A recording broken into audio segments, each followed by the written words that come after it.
huge fan of your music. I think everybody in the Bay is just all over. But in Oakland, you have a very significant influence. And so growing up, I always wanted to meet you. I always was listening to your music. And when I was going through a certain time, when I was in foster care, I kind of talked to you a little bit about that. And I remember hearing some of the music that you made and feeling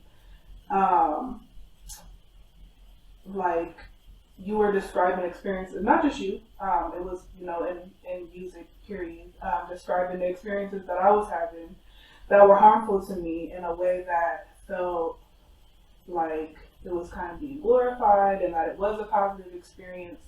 And I work with young men and young women. And I also hear the same from young women, like it's kind of shameful and harmful when they hear people, especially that they're fans of, making music that glorifies or that they perceive to glorify experience that is harmful to them.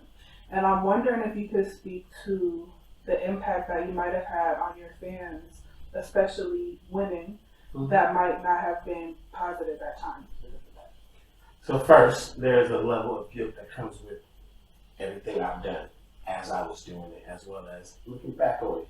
And I would deal with that by walking through my life in my shoes and not carrying that image off the stage, out of the studio.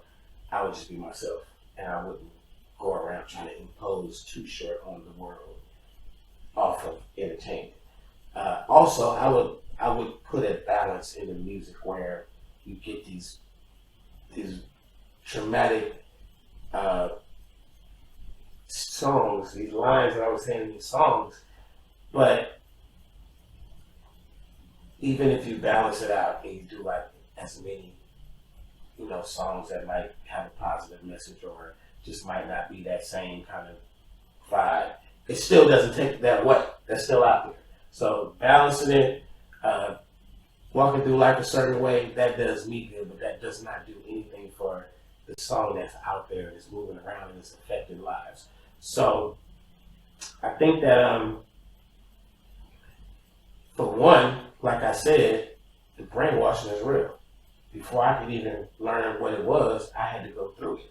And definitely, 1,000%, 15, 16 years old, looking around the city like, man, who I want to be, what I want to be. Like literally dreaming, I want to be like these pimp dudes. Not necessarily what they represent or what they have to do to become that, but just the way they moving. Like that's fly.